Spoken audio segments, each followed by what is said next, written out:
Mire, se cuenta la historia de un papá y su hijo que vinieron a la iglesia, así como nosotros el día de hoy. Lo único era que este niño, mire, era cosa seria. Era tremendo este niño, ¿verdad? Y ellos ya sabían que el niño era tremendo, lo llevaron, se sentaron en la banca de atrás en la iglesia y ahí estaban bien, todo bien, comenzó bien el servicio, el niño bien, pero de repente sucedió lo que esperaban, ¿no? El niño comenzó a molestar, a subirse en las bancas, a brincar un poco, ¿verdad? Su papá le quedó viendo y le dijo, te calmas y te sientas ahorita. Y si fuera así, ¿verdad? Entra por un oído y sale por el otro al niño, ¿verdad? Como si estuviera hablando a una pared el papá, ¿ok?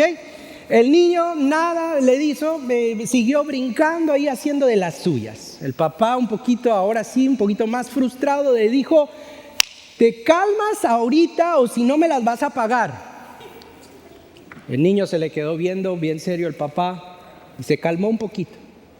Pero pasaron unos minutos y híjole, otra vez, ¿verdad? Comienza a brincar, a correr en esa banca ese niño. Ahora sí, mire el papá en media iglesia, ven los diáconos que se para el papá y agarra su cincho y mire, hace como si le va a pegar al niño y le dice, se sienta ahorita o si no le va a caer. El niño se sienta. Y ahora el niño viene enojado con el papá, se le queda viendo al papá y le dice, estoy sentado, pero en mi corazón estoy parado, le dice al papá. Vaya, tremendo este niño, ¿verdad? Me recuerda, ¿sabe? Ahorita voy a ser transparente con ustedes. Me recuerda a lo que nos sucedió a nosotros hace como una semana atrás. Imagínese usted ahí en la mesa con nuestras hijas, aprovechamos la mesa para tener la conversación, estábamos platicando de la escuela, de los amigos, de los pleitos que pueden haber. Usted sabe, tenemos 2 hijas, siempre va a haber drama con 2 hijas, ¿verdad? Pero ahí estábamos hablando de todo un poco y la menor, nuestra hija menor, Eden, se nos queda viendo y mire, ella casualmente comiendo como si nada. Dice, papá, mira, yo no digo malas palabras en voz alta cuando alguien me cae mal. Pero papá, y masticando, ¿verdad? Digo un montón en mi mente, dice ella. Imagínese usted. ¿Qué hicimos mal, verdad? Estamos haciendo algo mal como pastores y como padres, ¿verdad? Obviamente tuvimos una conversación con ella y le decimos, mira, eso también cuenta, eso no está bueno. Si tú estás, qué bueno que no dices en voz alta, pero si lo estás pensando cuando estás enojada, o sea, hay que mirar el corazón. Mire, estos 2 ejemplos que le acabo de decir a usted son chistosos, yo creo que son cómicos. ¿Sabe por qué? Porque creo yo, nos podemos nosotros identificar con ellos. Nos ha pasado. Mira, nosotros también, si somos honestos, y ahorita estamos en una iglesia, hay que ser honestos, ¿verdad? Nosotros también luchamos internamente con muchas cosas, con pensamientos, con actitudes, con cosas que salen de nosotros. Mire, hermano, nosotros tenemos un problema interno. Y nosotros hemos, si usted ha estado con nosotros en las últimas semanas, hablado de un problema serio que nosotros tenemos. Hemos hablado que si hemos confiado en Cristo Jesús, hay una lucha, hay un conflicto en nuestro corazón entre la carne y el espíritu. El viejo hombre, si podemos decir, la vieja identidad, la vieja manera de pensar, de actuar, de vivir, antes que estábamos en Cristo, a veces sale esa cosa, ¿verdad? La carne, el viejo hombre, el espíritu. Ahora lo que nosotros tenemos en Cristo, nuestra nueva identidad que ha sido dada a nosotros por regalo de Dios, que nos da la capacidad, si rendimos nuestra vida, si estamos descansando en Él, de cambiarnos, de ayudarnos a caminar como Dios desea. Pero hay un conflicto. Mire, el espíritu el día de hoy nos pueda decir, o quizás mañana nos puede decir, mira, levántate temprano y pasa un tiempo con el Señor, pon tu alarma, y hasta la alarma le ponemos, ¿verdad? Pero suena la alarma y estamos desvelados un poquito, ¿verdad? Como el día de hoy, y es ahí donde vienen esos pensamientos, no, mejor un poquito, ponla aquí. Vamos a poner el snooze, ¿verdad? A la alarma, duérmete un poquito, mijito. Tú lo mereces, ¿verdad? Y es algo superficial, pero sucede. El Espíritu quiere hacer algo, pero hay una lucha con la carne. Y esto es un ejemplo superficial, pero sabemos todos acá que a veces se complica la situación. Nos metemos en peligro espiritual, nos podemos meter en peligros y consecuencias físicas también, porque esa misma dinámica surge en temas más difíciles, en temas donde el Espíritu quiere hacer una cosa, pero la carne, cuando estamos en el secreto donde no hay nadie, desea hacer otra cosa. Hay una lucha. Mire, el Espíritu puede traer convicción a nosotros, ¿verdad? Al leer su palabra, al estar indagando, puede traer convicción y nos puede animar a ser paciente con nuestra pareja, a extender amor a nuestra familia, pero la carne nos dice, hazte el loco, papá. No, hasta que ella cambie, tú cambias. O hasta que él se pare de ese sillón, que todo el día está en el sillón, yo voy a hacer algo, nos dice la carne. El Espíritu nos puede decir, ve a la iglesia. La carne nos dice, ¿acaso es Semana Santa o Navidad? ¿Verdad? Dice la carne. Mire, la lucha es real y la lucha es complicada. La lucha es también, oiga, personal. Todos vamos a tener que tomar decisiones en este caminar. El día de hoy nosotros continuamos una serie que hemos llamado En búsqueda de libertad, basada en el libro de Gálatas, donde nosotros hemos visto a creyentes pensar o estar tratando de ser justificados delante de Dios por lo que ellos hacían, el seguir ciertas reglas. Mire, ellos habían sido convencidos por un grupo de personas llamados los judaizantes, que decían, para estar bien delante de Dios, ellos tenían que seguir X cosa para estar bien delante de Dios. Ahora, le voy a decir algo. El seguir la ley de Dios, el seguir reglas, sencillamente podía, oiga, modificar nuestro comportamiento exterior y aparentar que estamos bien delante de Dios, pero no arreglar un problema interior. Eso era lo que la ley no podía hacer. Y estos judaizantes, los legalistas que enfatizaban estos patrones para estar bien delante de Dios, mire, ellos bien limpiecitos de afuera, pero distintos adentro. Continuaban teniendo una lucha. Mire, yo vengo de un trasfondo de hijo de pastor. Algunos saben y saben eso. Yo he hablado de esto. Y creciendo en una iglesia carismática con bastantes expresiones, mire, yo he visto, y no voy a decir nombres acá, que esta realidad sigue sucediendo.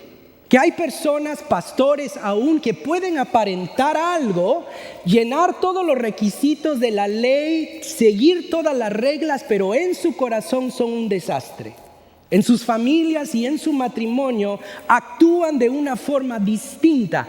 Jesús llama a estas personas sepulcros blanqueados, tumbas blanqueadas, en otras palabras. ¿Sabe por qué? Porque la ley no nos puede justificar delante de Dios, porque sigue el pensamiento de decir malas palabras, porque sigue los deseos de brincarle a ese papá que me dice siéntate, pero yo no me siento en mi corazón. Fácilmente podemos hacerlo. Sigue el problema. Amigo, hermano, la única manera que arreglamos este problema, la única forma que llegamos a una solución del problema interior en el corazón es con Dios únicamente. Es con Él en nosotros produciendo algo. Dios es el que hace la transformación. ¿Cuántos dicen amén a esto? Mire, Dios, mucho antes que Cristo viniera y caminara y viviera la vida que usted y yo no podemos vivir y morir en nuestro lugar, mucho antes que Jesús viniera a crear ese camino para nosotros hacia el Padre, Dios mismo promete la solución a nuestro problema. Dios mismo en el Antiguo Testamento dice: yo voy a hacer algo distinto que ustedes se van a sorprender. Hay un remedio para esta situación interior. Y hablando por medio del profeta Jeremías, dice estas palabras Dios. Jeremías 31:31 dice así: vienen días, oiga esto, declara el Señor, en que haré con la casa de Israel y con la casa de Judá un nuevo pacto, algo nuevo. Versículo 32, no como el pacto que hice con sus padres el día que los tomé de la mano para sacarlos de la tierra de Egipto. El pacto que hizo con Moisés, la ley de Moisés, mi pacto que ellos rompieron, aunque fui un esposo para ellos, declara el Señor. No, hay algo nuevo. Versículo 33, porque este es el pacto que haré con la casa de Israel después de aquellos días, declara el Señor. Él dice: pondré, hablando de Él mismo, Dios, pondré mi ley dentro de ellos. Y sobre sus corazones voy a escribir mis deseos, voy a cumplir mi voluntad en ellos. Entonces yo seré su Dios y ellos serán mi pueblo. Amigo, hermano, hay algo glorioso acá. Es una promesa para todos los que estamos en Cristo Jesús. ¿Sabe por qué? Porque en parte este pacto, este nuevo pacto ha sido realizado en cada uno de nosotros al tener una relación creciente con Cristo Jesús. Él, por medio de su Espíritu, viene a morar en nosotros y va a crear sus deseos, escribir esa ley en nuestros corazones sobrenaturalmente, dándonos la capacidad de caminar como Él desea. Es para la gloria de Él. Amigo, nuestra santidad progresiva no es para nosotros. Nuestra santidad progresiva, el milagro que Dios hace en su vida, es para que Dios se glorifique en esta tierra. Se trata de Dios, no de nosotros. Es para que la gente vea que hay una forma de vivir distinta en este mundo. Que hay algo distinto, que familias pueden verse de una forma distinta, que matrimonios se pueden amar, que una persona en su juventud puede ser santo, puede confiar en el Señor para que el mundo oiga. Ahora digo en parte que este pacto ha sido en parte realizado. ¿Sabe por qué? Porque eventualmente va a llegar a su perfección este pacto. Cuando estemos en gloria con un cuerpo resucitado delante de Él, vamos a obedecer perfectamente. Es ahí donde estas leyes escritas en nuestros corazones van a ser a la perfección. Pero mientras estamos acá, hay lucha. Mientras estamos acá y queremos caminar como Dios desea, vamos a pasar por decisiones todos los días. Al salir de este lugar, ahorita donde está usted sentado, la mente sigue. Podemos estar acá, pero no estar acá. Debemos tomar una decisión. Y esto es lo que hemos estado hablando. Pablo en el capítulo 5 de Gálatas, si usted tiene una Biblia, vaya ahí conmigo, continuamos en nuestra serie, Gálatas capítulo 5. Él comienza el día de hoy a darnos un contraste detallado de las obras de la carne y el espíritu, el fruto del espíritu. Y vamos a tomarnos esta semana y la siguiente semana, que usted no se lo quiere perder, para ver estas áreas. Pero hoy vamos a comenzar con las obras de la carne. Y dice así el versículo 19. Mire lo que dice Gálatas 5:19, Pablo continuamos, dice, ahora bien, las obras de la carne son evidentes. Note que dice obras acá, ¿ok? Que significa que pueden ser muchas. En otras palabras, aquí la lista que Pablo nos va a dar no es una lista exhaustiva, sino una lista representativa de una condición. Es decir, que pueden haber muchas más que las que va a mencionar Pablo. Esa es solamente una condición. Pero Pablo menciona 15 obras, 15 actitudes de la carne. Mire lo que dice, continuando en el versículo 19. Dice, las obras de la carne son evidentes. ¿Cuáles son? Las cuales son inmoralidad, impureza, sensualidad, idolatría, hechicería, enemistad, pleitos, celos, enojos, rivalidades, disensiones, herejías, envidias, borracheras, orgías y cosas semejantes. La lista continúa. Es solamente un vistazo de una condición. Mire, y ahorita nosotros podemos ver cada una y vamos a ver un poquito superficial cada una, pero se pueden dividir en 4 secciones. Hay un comentarista que las divide de la siguiente sección. Y dice esto, la primera, si usted está siguiendo el guía del sermón, la primera sección tiene que ver con transgresiones contra la sexualidad humana. Transgresiones o obras de la carne que van contra lo que Dios ha establecido en cuanto a la sexualidad. Y aquí estamos hablando de las primeras 3. La inmoralidad, que es no ser moral, es inmoralidad, impureza, sensualidad también, las primeras 3. La palabra aquí, inmoralidad, es la palabra pornea, y es donde nosotros agarramos nuestra palabra el día de hoy como pornografía. Y la palabra pornea, que es traducida en esta versión como inmoralidad, encierra cualquier acto sexual ilícito, ¿ok?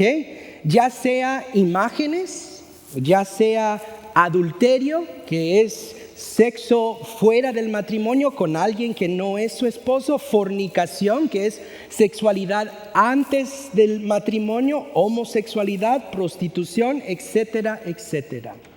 Algunas versiones, quizás su versión, traduce la palabra pornea como fornicación. En lugar de decir inmoralidad, va a decir fornicación, quizás su versión. Esta es la razón, porque embarca muchas áreas de sexuales ilícitas.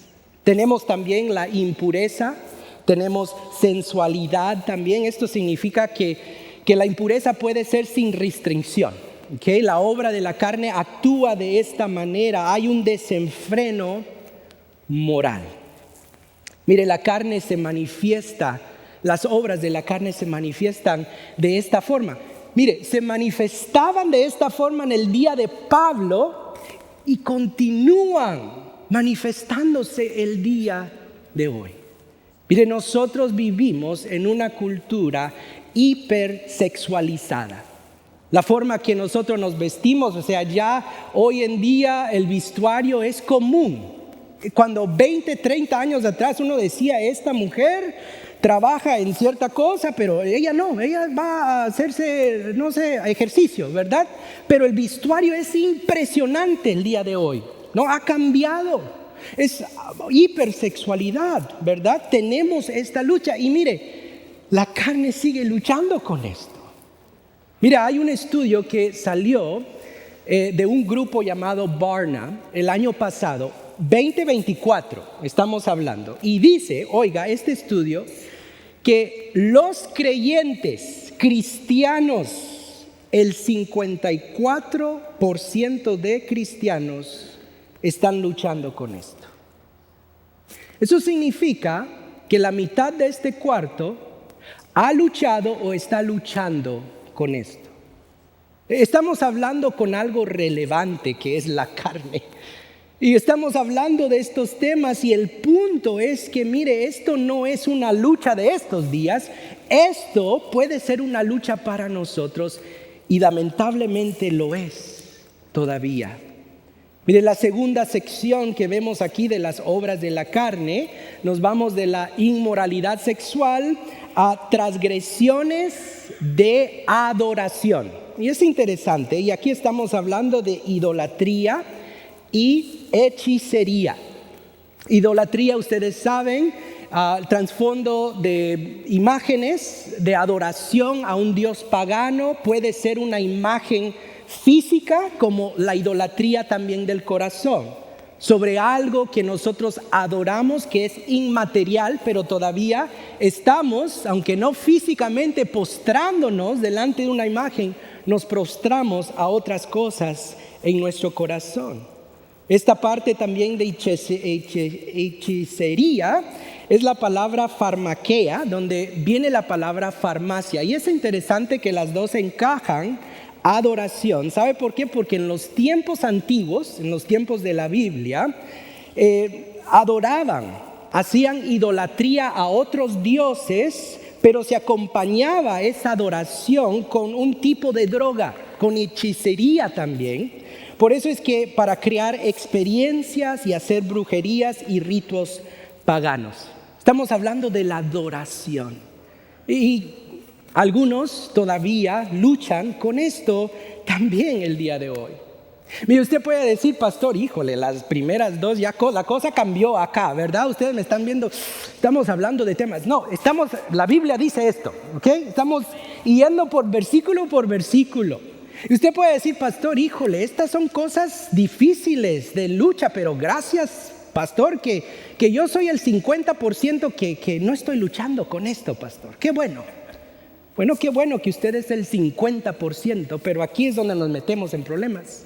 Porque la siguiente sección, la tercera sección, tiene que ver con transgresiones a relaciones interpersonales. Mire esto, enemistades, enemigos, pleitos, broncas, dijera yo, ¿verdad? Celos, enojos, rivalidades, disensiones, herejías e envidias también. Mire la hostilidad contra la persona que tenemos a nuestro lado. La bronca que nos sucede en la carne, ¿verdad? Cuando la persona nos queda viendo y no nos saluda, ¿verdad? Ahí sale la carne, ¿verdad? ¿Y esta quién se cree, verdad? Y comenzamos los pleitos, las hostilidades acá que afectan la forma que vivimos. La carne nos lleva a esto, a pleitos. Es que todos, mire, estamos luchando con algo. Todos acá caemos corto de no luchar. La cuarta y la última sección es esta. Tiene que ver con transgresiones en contexto del alcohol. Y es interesante cómo esto se encaja. Porque las últimas dos son borracheras y orgías. ¿Okay? Las borracheras y orgías estaban relacionadas en cuanto a los cultos paganos. ¿Okay? El alcohol excesivo llevaba a estas personas a hacer actos en las oscuras de pecados. Aquí podemos relacionar estas dos juntos en contexto del alcohol. La carne continúa luchando. Mira, hermano, en resumen, miramos una lista de combinaciones de acciones como también actitudes. Porque no es solamente el problema exterior. Yo puedo emborracharme exteriormente. El problema también tiene que ver con celo. Algo interior. Tenemos un problema. Pablo continúa y dice en el versículo 21. Contra estas cosas, contra las cuales dice, les advierto. Mire lo que dice. Como ya se los he dicho antes, que los que practican tales cosas no heredarán el reino de Dios, dice acá. Híjole, si todos estamos luchando y todos caemos en algo de esto, uno puede decir, ¿qué está diciendo aquí Pablo? ¿Que los que practican estas cosas no son salvos, no van al cielo? Mire, fácilmente podemos decir eso de quizás la parte de hechicería acá o la parte qué sé yo, orgías de alcohol, ¿verdad? Uno puede decir, esos son extremos. Yo puedo ver cómo alguien puede caerse corto de ir al cielo por hacer esas cosas. Pero recuerde, la misma lista habla de enojos y celos. Entonces, ¿qué hacemos con eso? Me incluye a mi pastor. ¿Qué está diciendo aquí Pablo? ¿Está diciendo que el enojón, el tío enojón que yo tengo no va al cielo? ¿O la tía celosa que yo también conozco no va al cielo? ¿Qué dice aquí Pablo? Si estas personas se mueren con esta actitud, ¿pierden toda esperanza? ¿Es lo que Pablo está diciendo? De ninguna manera. De ninguna manera. Debemos preguntarnos,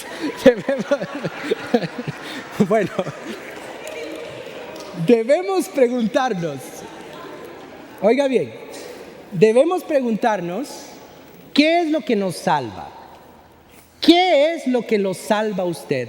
Las obras que usted puede hacer, las cosas que usted hace o no hace, o la gracia de Dios que es regalo de Él por medio de Cristo Jesús solamente es lo que lo salva. Si nosotros hemos confiado en Cristo Jesús, Él ha pagado, Él nos ha trasladado de muerte a vida, no por lo que hemos hecho, sino por lo que Él hizo por nosotros. Nos mueve de muerte a vida, nos adopta a su familia, nos va a regenerar sobrenaturalmente por medio de su Espíritu Santo. Limpia nuestros pecados pasados, presentes y futuros. Somos suyos, sus hijos por la gracia de Dios. Pablo lo que dice acá, y es importante notar una palabra que él menciona. Pablo dice los que practican estas cosas. Aquí la idea es continuar y continuar sin convicción alguna a hacer estas cosas. Pablo dice, estas personas que practican estas cosas demuestran que están en la carne y no en el espíritu. Y Pablo dice, los que no tienen el Espíritu será imposible heredar el reino de Dios porque necesitan nacer de nuevo, necesitan el Espíritu Santo. En otras palabras dice, si no hay lucha contra estas cosas, si alguien continúa practicando estas obras, la pregunta que se deben hacer esas personas es si son realmente, si realmente han nacido de nuevo, si realmente tienen el Espíritu Santo morando en ellos. Ellos se necesitaban hacer esa pregunta y sabe, nosotros el día de hoy, si estamos en un ciclo, debemos realmente hacernos esa pregunta. Pastor, entonces, ¿un creyente no puede pecar, pastor? Claro que sí. Es lo que hemos estado hablando de la lucha contra la carne, ¿cierto? Usted puede decir, entonces, pastor, ¿un creyente puede caer en pecado? Sí, claro, puede tropezar. Pero oiga muy bien. Pero hay algo en el creyente que se llama convicción del Espíritu Santo de Dios, que después que un creyente se va a tropezar y cae, por la gracia de Dios, ese creyente se para de nuevo y se siente mal. Duele cuando uno cae en pecado.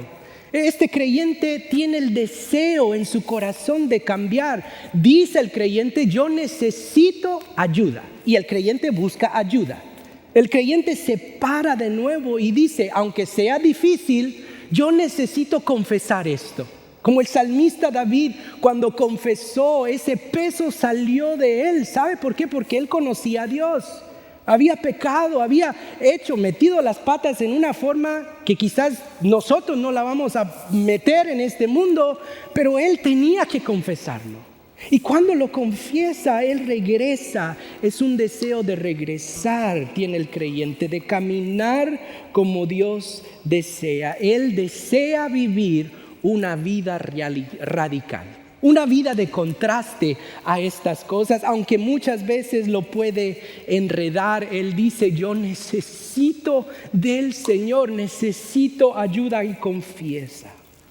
Mire, Pablo menciona este contraste, este deseo por medio del Espíritu Santo. Y mire cómo describe este contraste bíblico Pablo aquí del Espíritu Santo en la vida de una persona. Versículo 22 dice así: pero, contraste, el fruto del Espíritu es ¿qué?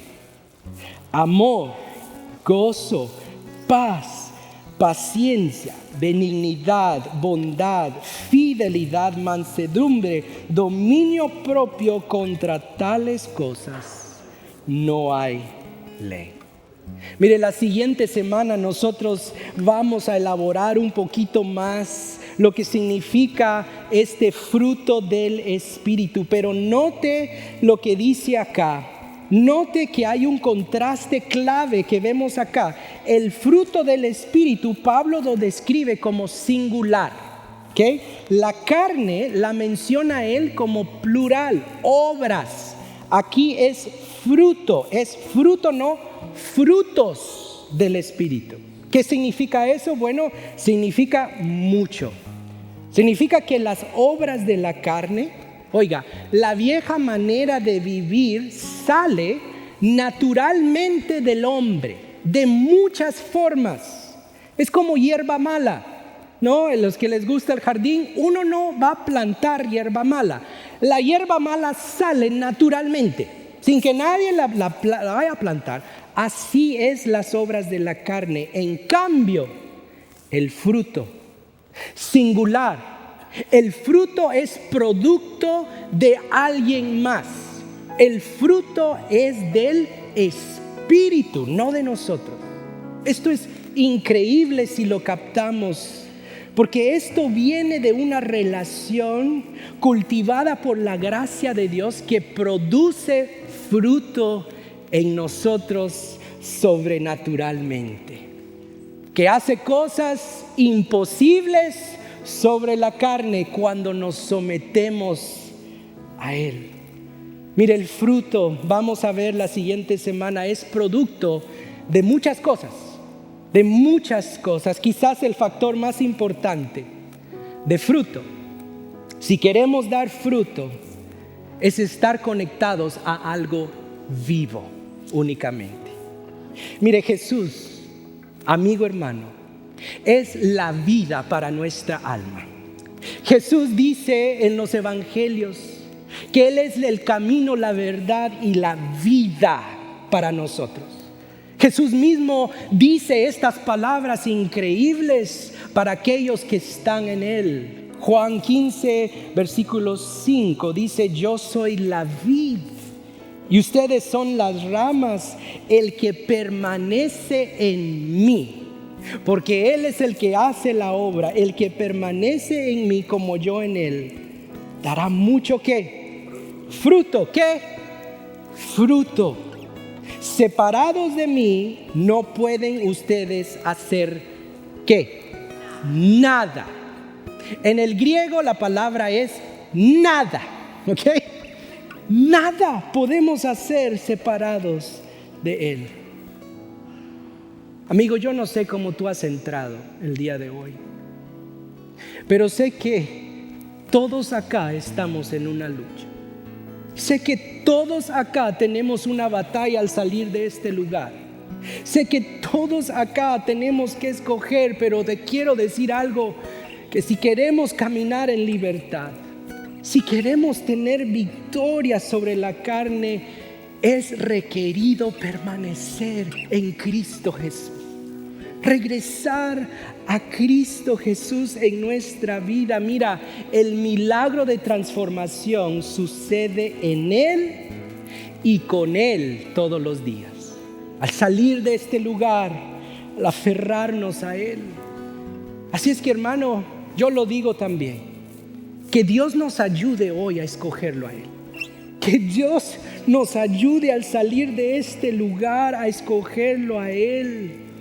Cuando comencemos, amigo, a hacer esto con frecuencia, a escogerlo a Él, a habitar en Él, comienzan a suceder cosas impresionantes. Comienza a suceder lo inesperado.